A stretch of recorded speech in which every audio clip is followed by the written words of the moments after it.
Dayanah, Can you hear me? I can hear you, woman. It's so exciting to be here with you. Thank you for inviting me. Although when we had the interview, I said I wouldn't do it, if you Ah, remember.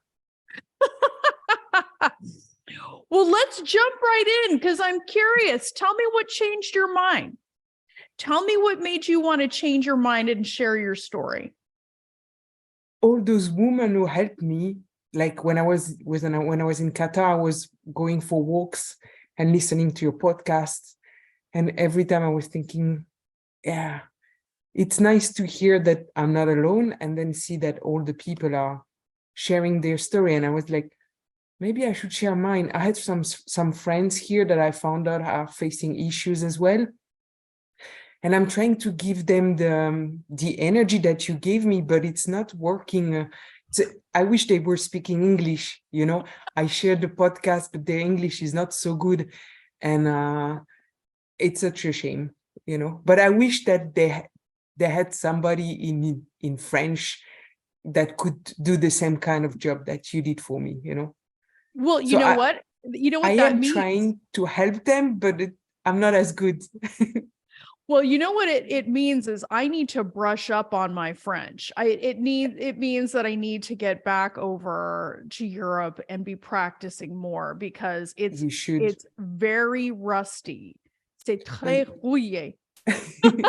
But you should, seriously, because that's what is missing here in this area, I believe, is the kind of train, like everybody is relying on the doctors, and that mental part is missing, and nobody is there to show you the right way, actually. Okay, So, I'm going to learn how to translate all of this into French. Exactly.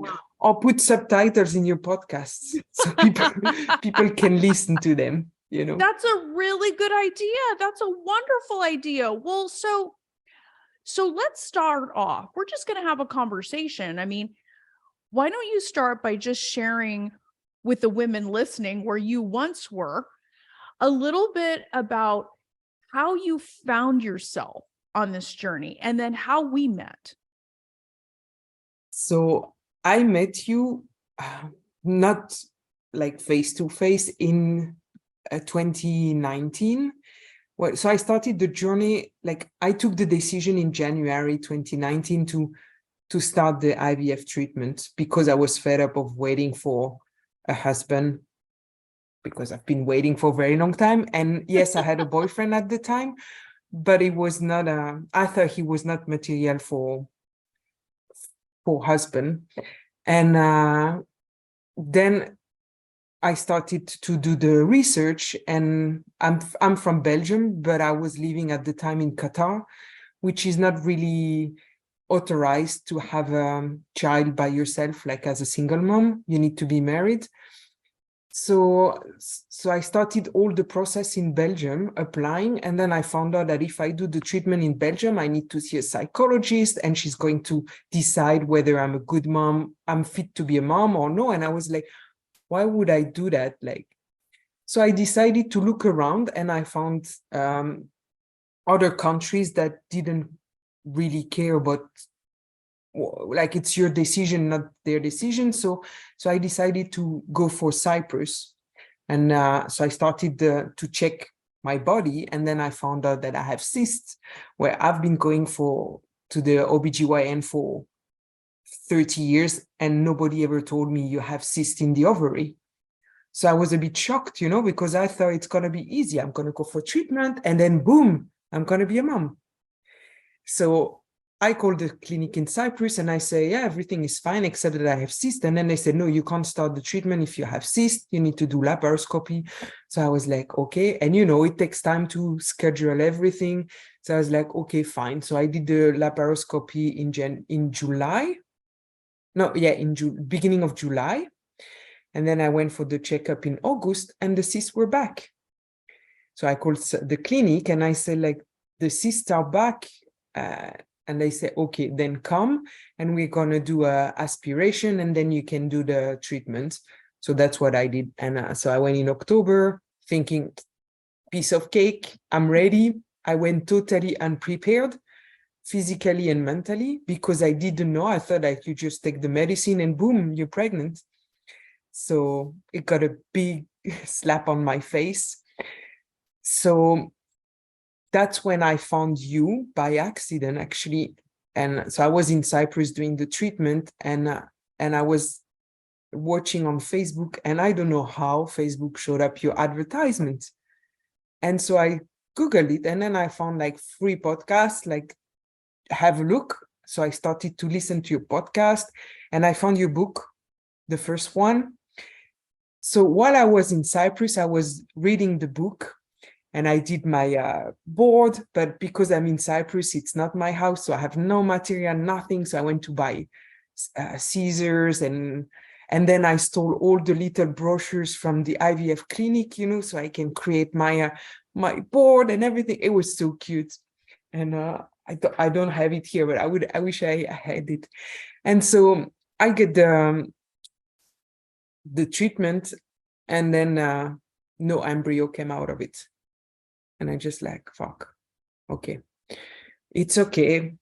Listen to a few more podcasts, get boosted. My favorite one actually is the one with Siegel, right? Bernie Siegel. Oh yeah, Dr. Siegel, yeah. This one, I've been listening to it like nonstop, on repeat most of the time. I even read the book after that. And so I get boosted by your podcast, and it's going to be fine. I'm going to be a mom because that's what I'm meant to be. And I'm still stingy, I don't want to pay for coaching. The book is good. The podcast is okay. So I'm going for it. And then I go again. And this time I have one embryo, but nothing, and I just like, okay. And then COVID hits. So when I do the transfer, the second transfer, COVID hits, and we travel back. So my mom comes with me. We travel back, and she goes back to Belgium. I go back to Qatar. And because the transfer was earlier, I decided, okay, let's fly earlier. That way I can still be at home and relax before going back to work. And just 2 days later, they shut down the borders, and nobody's flying anymore. So lucky us, we were back at home, and I get the 12 days waiting, and again, boom, bleeding. So just like, no, something is wrong, So I go again. And then, so that was the second time. The third time I went again, and it was again a failure. And the fourth time I said, you know what? Fuck it. I'm going to go for coaching classes. There must be something I'm not doing good, So I have my call with you, and we talk, and then I was like, we call it the project, because people cannot know in Qatar that I'm doing that, because you never know who's your friend, who's not your friend, So I had like, everything was always secret, People were asking me, why you always go to Cyprus? And say, oh, we love this. It's an island. It's a tiny island. There's nothing to do there. So, oh, we love the city. We meet in the center. My mom is traveling as well. And, every time you have to lie, and it's stressful because you have to keep everything secret, So I had only like 3-4 friends who knew about it, and my family in Belgium, and you knew about it, and I had a support group as well in US, like online, that I found, that with old women from my age. So it was still secret, it's scary. And I just like, okay, I remember what you said. You say you have to do this, right? And so after our coaching class, I think my last coaching session was before traveling to Cyprus again. And that time I thought, like, this is it now with my mom, like, this is it. Gonna get pregnant. I did everything, and we're good to go. And then I go there, and I buy my pregnancy trousers because it's cheaper there. So I'm all excited. I'm gonna wear them, and come back to Qatar, and boom, not working. And I'm thinking, there must be something I'm doing wrong, because it's not working. So I review all your class, like all your coaching sessions, and I'm not a talker, like, yeah, I'm a talkative person, but I'm not a sharing person. So if you remember during the coaching class, maybe I ask once or two questions, but most of the time I'm just listening, taking notes, and like comparing myself to the others, like, oh, me too, I'm in this situation, or I'm going to take note of that because it's interesting. And I was in what at the time I didn't know was a unhealthy relationship. So because I did all the things, the diets, the yoga session, the meditation, the EFT therapy, the fitness, the vitamins, I've done everything. Did I say meditation? Yeah. Yes. I've done everything that I was meant to be. And the only thing I didn't do, I was on and off with the boyfriend because it was an unhealthy relationship, I guess.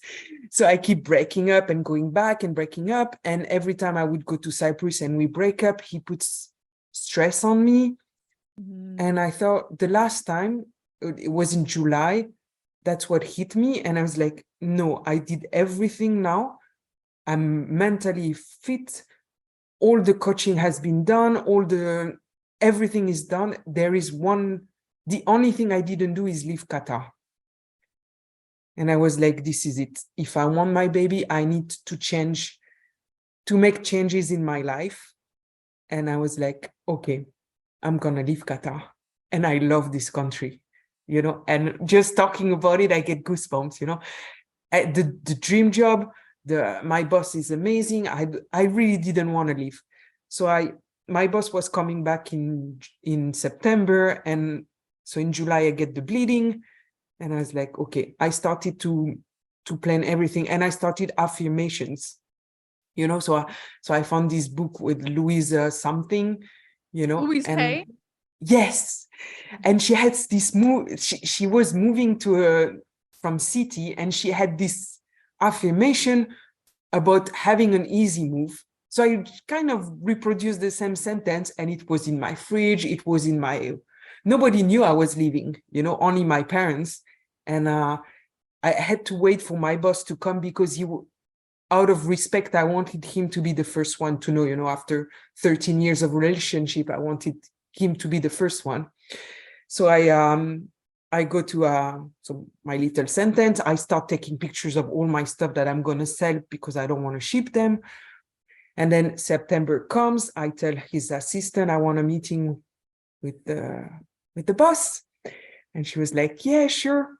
So she arranged the meeting, and I drive to his office. He has like a different office, And I reach his office, and then he sit down on the chair, like on his sofa, and he say, "How you doing, Dayanah?"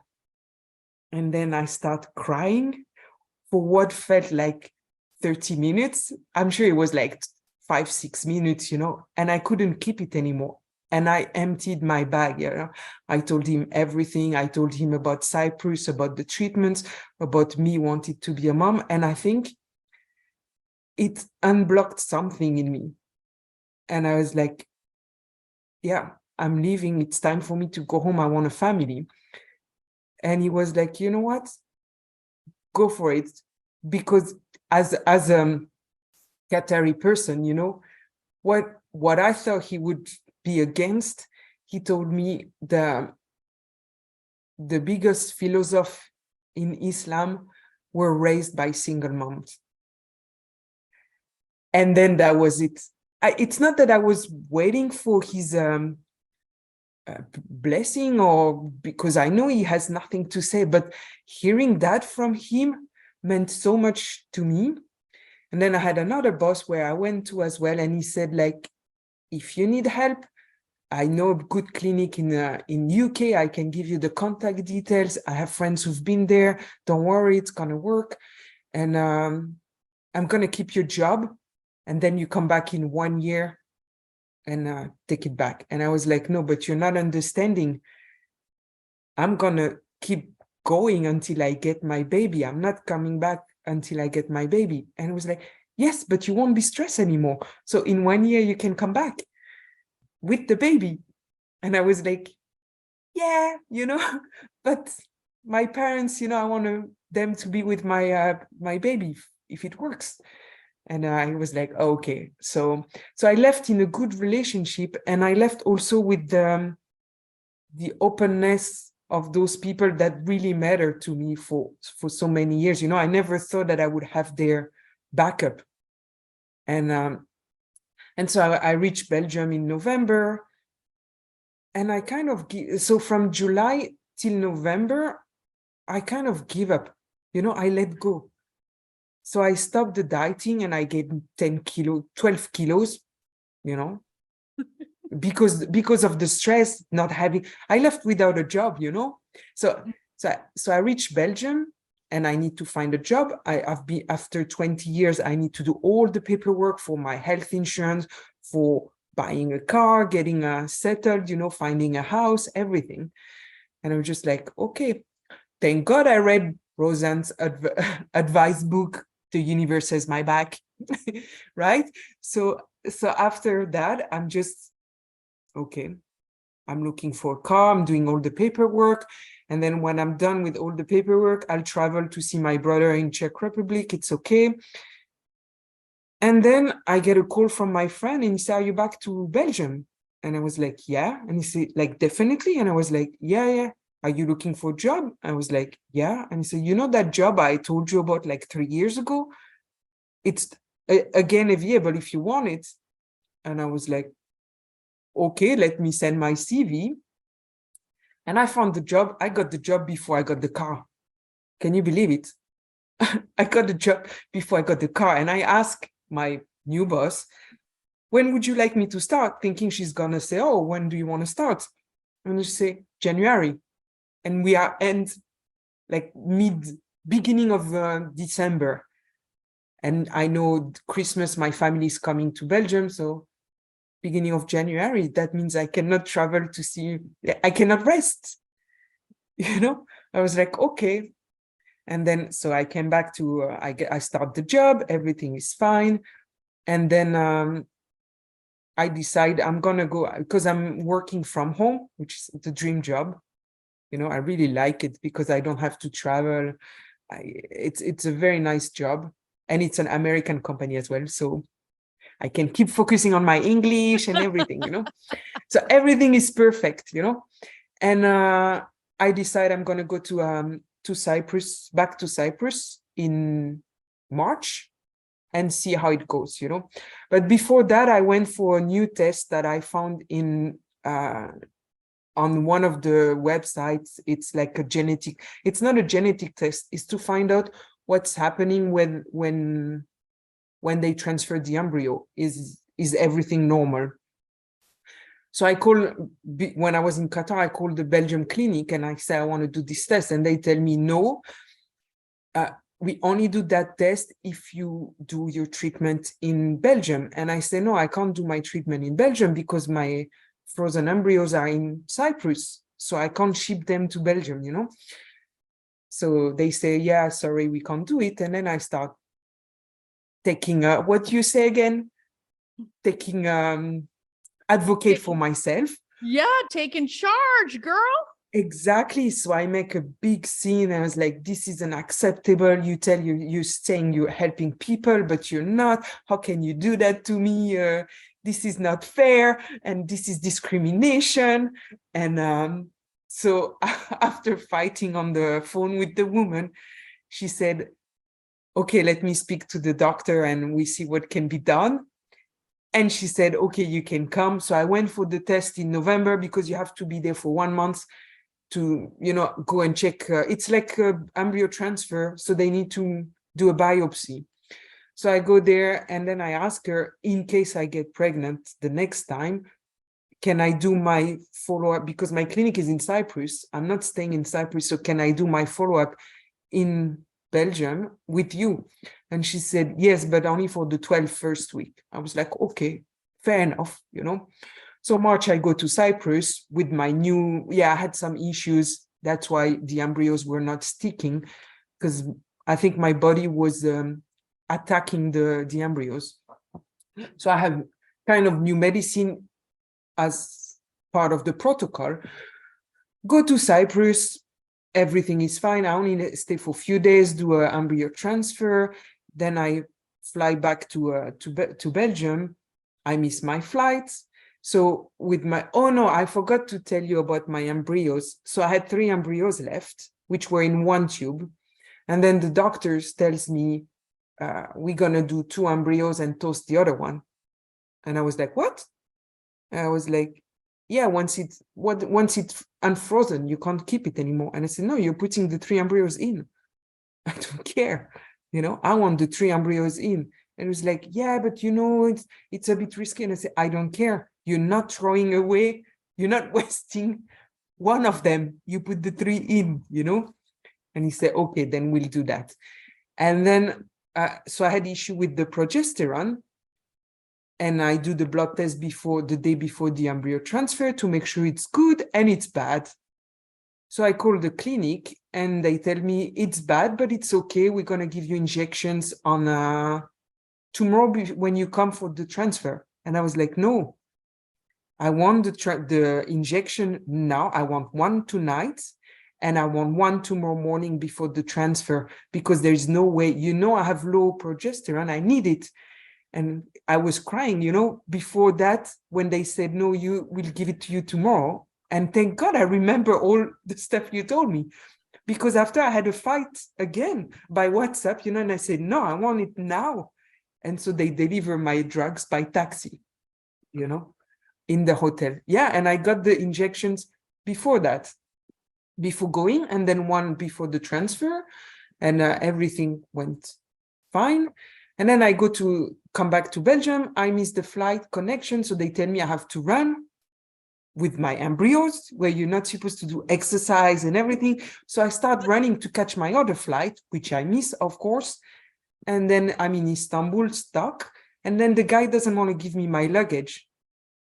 But the drugs is in my luggage. He said, no, but it's in that way in the morning, it goes straight. And I said, no, I want my luggage. So I had to fight again for my luggage. And it was a disaster. So I got the luggage back, went to the hotel, got the medicine. And then what I remember that you said is that you shouldn't stop living your life because waiting for the baby. And so I had planned a trip to Rome with my brother before being pregnant. And I had all the business trips with the work that I didn't want to cancel because, it's my first year in the organization. I want to make sure they believe in me and trust me. So I was like being normal, and that's, I think, so when I went to, so the 12th day pass, I go for my blood. I'm not bleeding, which is a good thing because usually it bleeds after 8 days.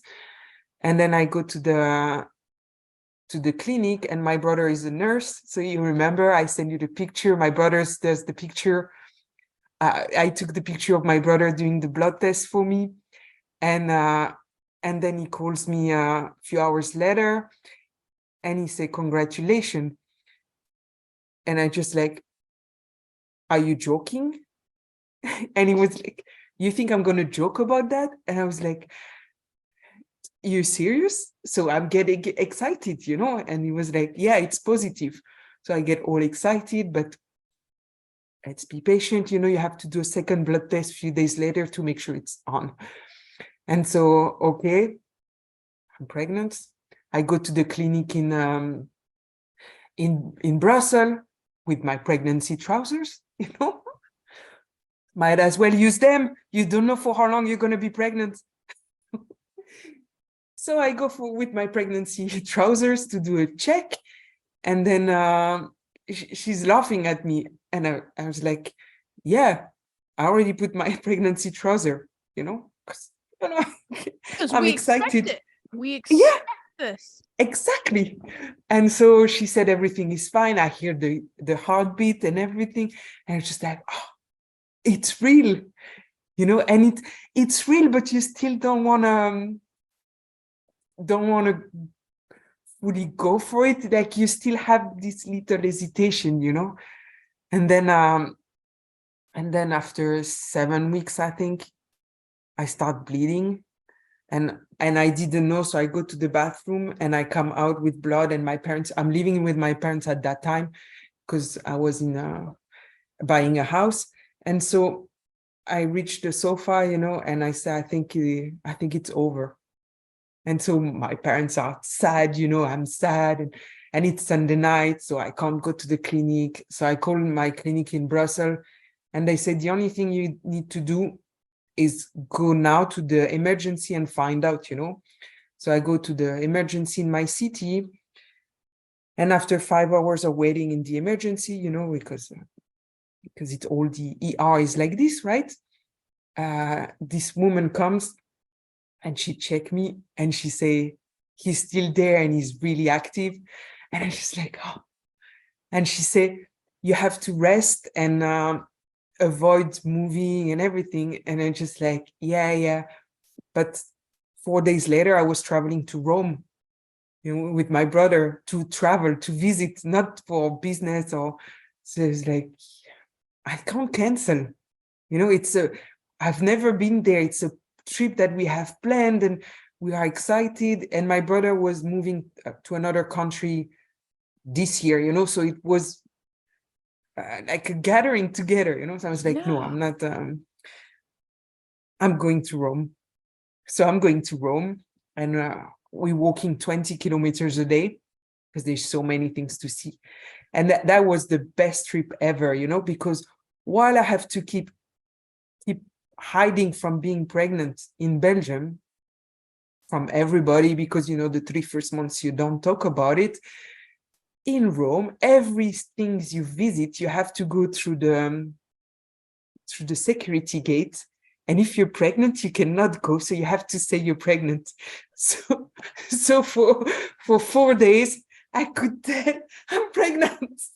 And I could take the lift to go to the big things. And I was like, oh my God, it's so good to say I'm pregnant. It was amazing. And so I kept traveling.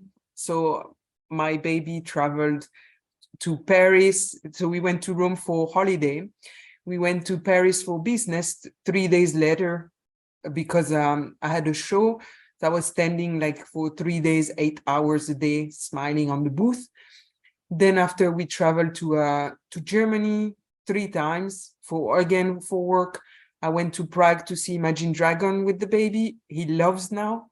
So when he's crying, I just put him Imagine Dragons and he stopped crying. People are looking weird at me when I'm at the hospital, for testing. And that's the only way I calm him down, He loves Imagine Dragons. Yes. And trust me, I'm not a big fan of them. I only went because it was a family concert, everybody was going. So I was like, yeah, I'm going, so, but he loves it. And so I'm taking him to Prague next week. And so the more I was going, and my mom, just so you know, my mom wasn't part of my BAM squad. I remember that. Yeah, she was kicked out way before I got pregnant. So my mom, every time I would do something like travel for business or for holiday, I was like, no, but it's not good for the baby. You shouldn't do that. You shouldn't do this. This is not healthy. This is risky. I couldn't paint my kitchen cabinet. Yeah. So I moved to the house, which is old house, and I'm fixing it. And the cabinets were ugly. So I wanted to paint them in blue to be a bit more modern, And, no, you can't. It's dangerous. I'm sitting on the floor. What is dangerous? I'm sitting on the floor. It's water paint, and I'm just doing this. You didn't take on her fear, Dayanah. No, you didn't take on her fear. And I knew when I had to stop. So when I had to sit down during the show, for example, I would tell they didn't know I was pregnant. I would say like, oh, my feet hurt, so I'm gonna sit down a little bit, and then it would be fine. And then after. I told them in June, because I couldn't hide it. Yeah. With the way that I gained before being pregnant, it was hard to hide it after, So in June, I announced that I was pregnant. And so it was easier to do stuff, and I was fighting with my colleagues. So one of them, I almost slapped her because she didn't want me to help carry boxes. But when I say carry boxes, it's not like 10 kilos boxes. It was just a box with papers in it. And like, I'm not disabled. I'm just pregnant. I can do things. So it was really funny, but I wouldn't abuse it, So if I knew like one time they had a lot of boxes to carry, I would say, no, I'm not going to do it. But if it was a small equipment or, a coffee machine, I'm not so yeah, so it was perfect. Dayanah, this is just, your story is so extraordinary for so many reasons.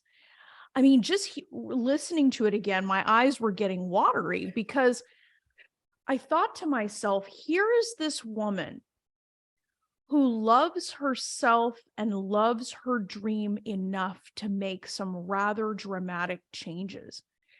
You followed your heart, like all the way to this baby, because I remember that there was part of what was going on for you was being in that relationship that wasn't awesome. It wasn't good for your heart. And you were willing to get out of the story that you needed to be a certain way in order to have this baby. You decided on your terms how you were doing this. You were going to do this single. You were going to do this, as an advocate for yourself, right? Like you weren't listening to anyone tell you that you couldn't have the medication, you couldn't have the test, you couldn't have the things that you needed all the way. Like that's the coaching, because I was believing the doctors before. The first time I went to Cypress, the woman kept telling me, if every time I would ask her a question, I'm a task person, task list person, so I had my list of questions and I was like, what is this? How is it going to work? And every answer she was telling me was, if you were 35, I would answer this. And so after the fifth time saying, if you were 35, I lost it. And the relationship started wrongly with this woman, which was in charge of international affairs. And I remember you told us to write this letter to forgive people. And when I did write that letter to that woman, and I went after to when I was in Cyprus, the time after, and I saw her coming down the stair to welcome me, I didn't have that anger anymore.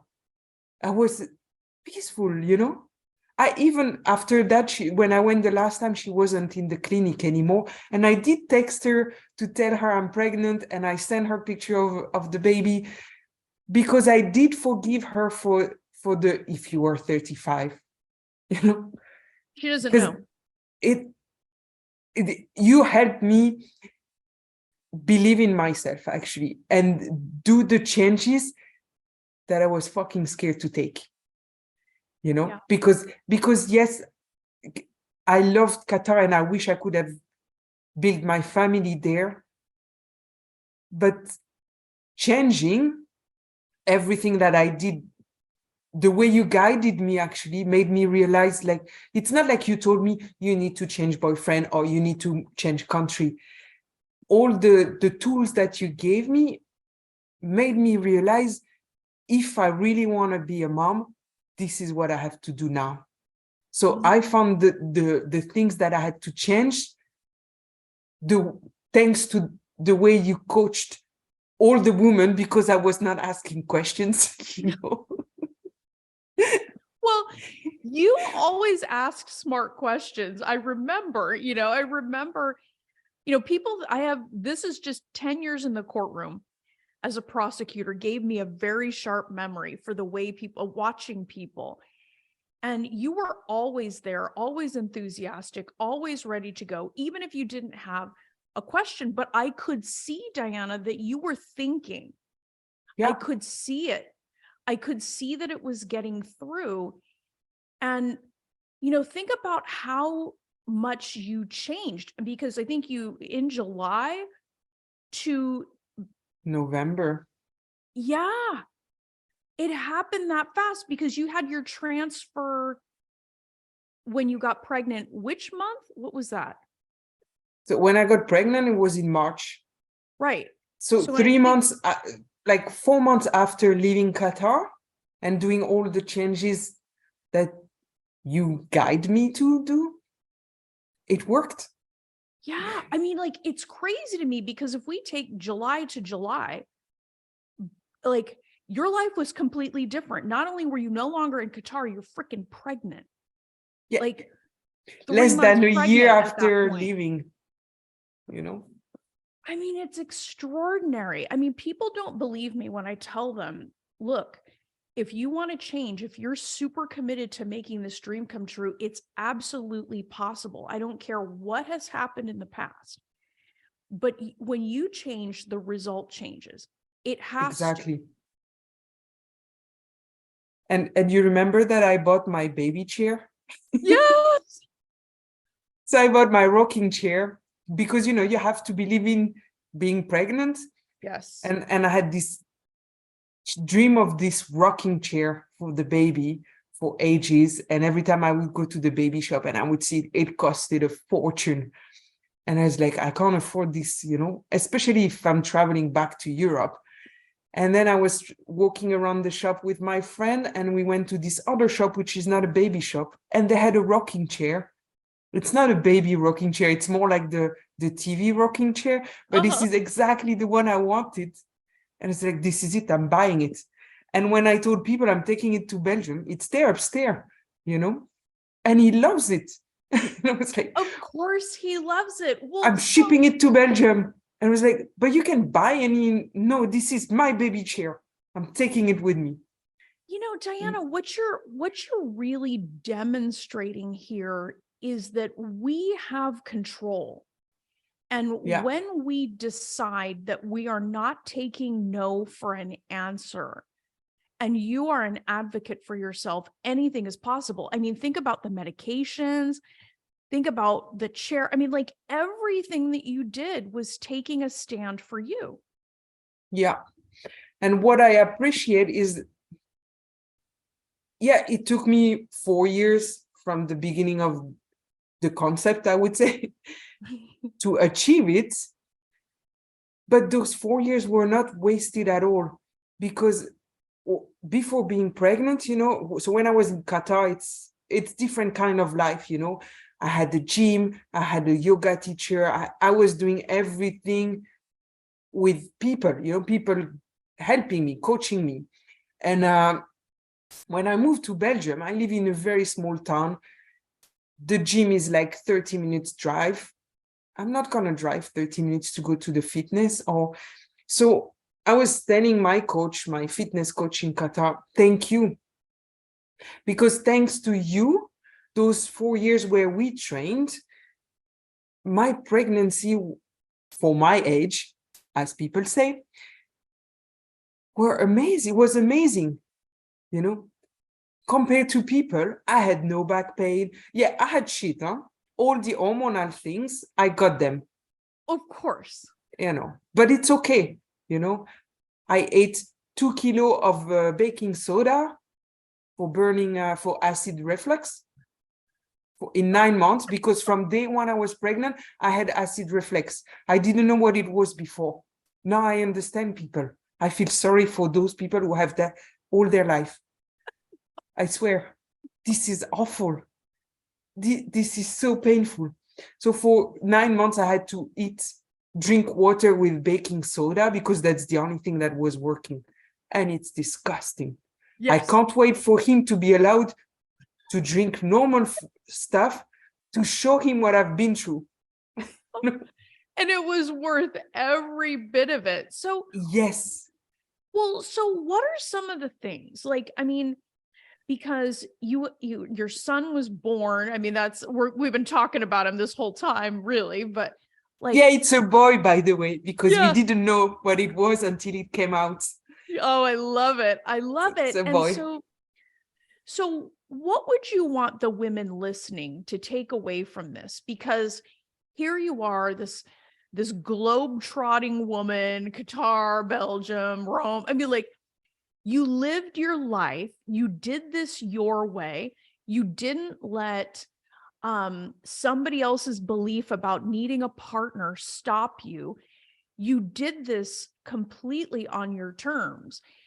And you didn't let age stop you. You didn't let anything stop you. So what would you want the women listening to know? What are some nuggets of wisdom? I would say I didn't want to do it by myself. If I had the opportunity to do it with somebody, I would have done it. But it was not an option anymore. After the breakup, I was not going to do another 2 years to meet somebody and decide whether we want a family, or I'm not at that age anymore. So, and my parents were fine. Like, my family was fine with it. My brother, when I told them, even asked me, I wanted to ask you that 2 years ago. Why don't you do it? But I didn't think about it because I always thought my husband would come, And then I decided, you know what? The husband can come after. I'm still going to have my baby. And if the husband wants to come, then he would come. But I would say, so during all the 4 years of treatment, I would say, although it was COVID, so that's why I didn't have too many opportunities to do treatments because I had to travel. The first 3 years, every time my family would say, oh, we want to go on holiday there, or we want to go there.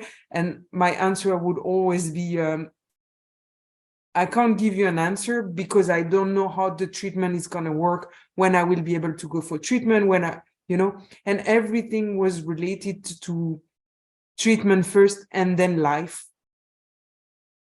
And with your coaching, I realized, like, no, this is life and treatment tags along, and this is life.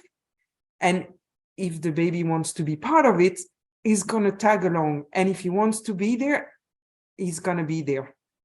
And so before going to Cyprus the last time, I was telling my mom, what would be nice is if I could find the house before traveling. And that way, all one worry less, So I have the job, I have the car. If I have the house, then I can really go peacefully in Cyprus. And 2 days before flying, I signed on a house, which is just opposite. So I'm on number 14 of the street, and I grew up on number 3, where my parents are. So I have free babysitting, It's amazing. And my parents can see the baby all the time when they want. It's very easy, very convenient as well. And it's a nice village, It's because it's a village. It's full of greenery, cows and sheep, and it's the village of fruit trees. So there is a lot of apple trees, pears. The village next door is a strawberry area, You It's created nature. your dream life. You created the life you really wanted. Yeah. And the house has even a chicken house that I need to fix, but it's already almost there, And they also had a small, what do you call that? To plant vegetables, Oh, yeah. Planter boxes. Yeah. Yeah. So they also have that ready. I just need to fix it. And a big garden for my son to play football.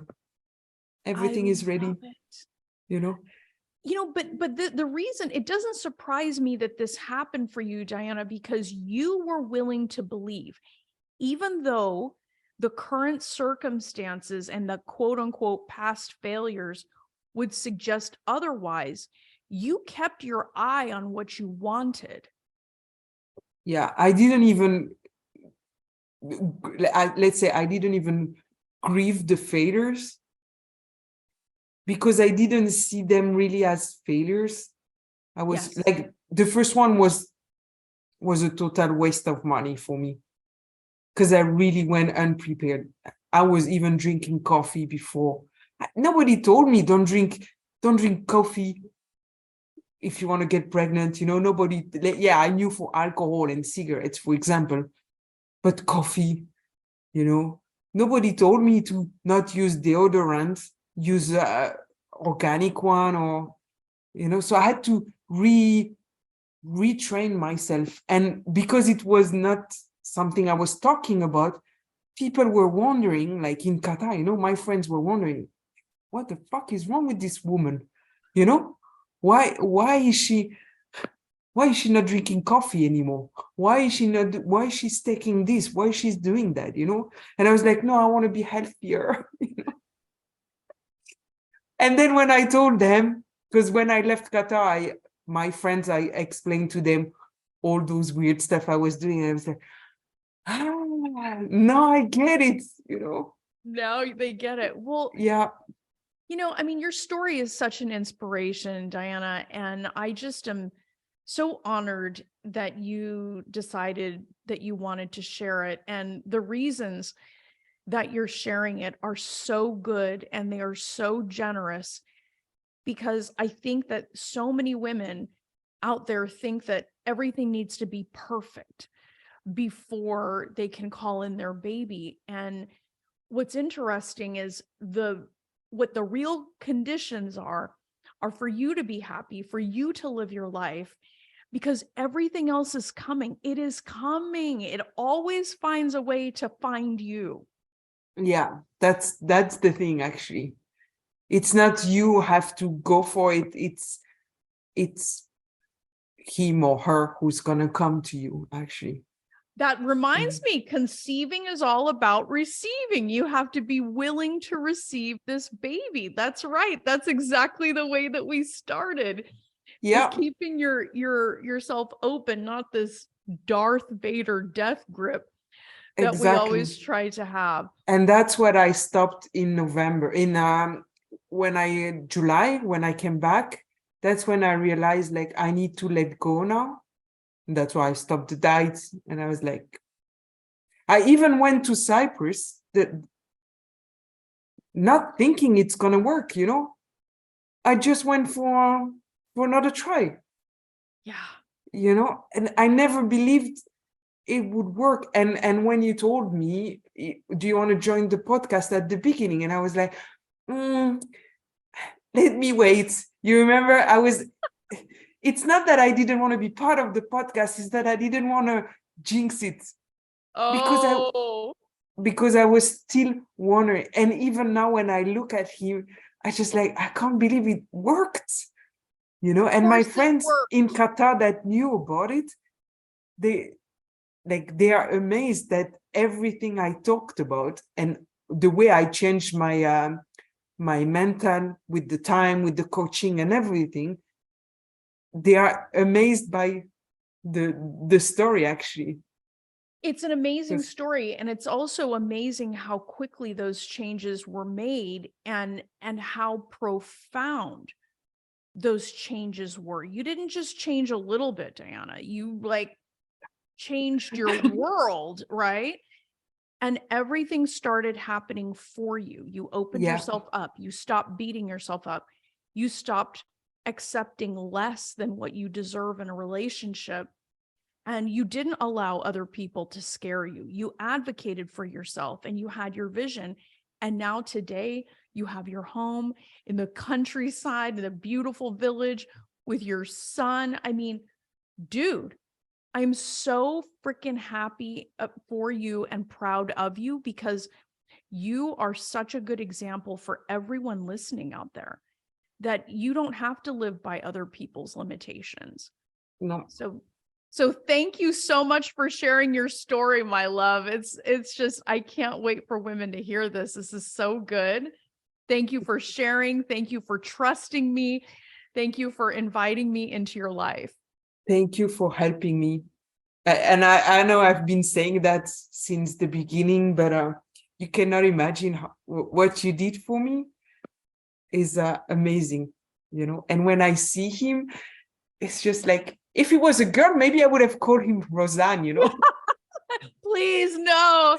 I'm sure there's an amazing there's but probably a Belgian name that's like way better. I was looking for names, you know, and I had like a list of names for girls and for boys, and so I was, after when I selected the name, I started to look at the meaning of those names to see if there is something that catch, and I choose Matthew because Matthew means gift of God, and I think that he is my gift from God. Oh, he you is know. definitely your gift. I mean, I feel the And same way he's about my son. amazing, like, not just because he's my son, obviously, but he's amazing. Like, the affirmations that I did all through my pregnancy, you know, the easy delivery, easy pregnancy, easy baby. He's not sleeping all the nights. Like, now I just put him to bed before I was going to change the timing of the, like, delay from 30 minutes if it's possible, because he was not sleeping yet. And then I put him in bed and he fell asleep by himself. He's not, he was sick the last 2 weeks with a cold, and he was still smiling, and, you know, he's so adorable. You cannot imagine. It's an awesome baby. Yes. A happy baby. Like, I really, during the pregnancy, I think I really gave him all the positive vibes. You certainly did, and it's paying off, woman. So, wow. Well, thank you so much. Affirmation do work. Go for it. And I didn't know. Yeah, absolutely, love. Well, thank you so much for sharing that with us. It's such an honor. You're going to be touching so many women's lives. Don't give up. Don't give up. Okay. In French, don't give up. It doesn't look so gone, but ne laissez pas tomber. Yeah. I love it. I love it, woman. Thank you so much, Dayanah. We appreciate it. See you soon. I'll keep you posted. Yes. Love this episode of the Fearlessly Fertile podcast? Subscribe now and leave an awesome review. Remember, the desire in your heart to be a mom is there because it was meant for you. When it comes to your dreams, keep saying hell yes.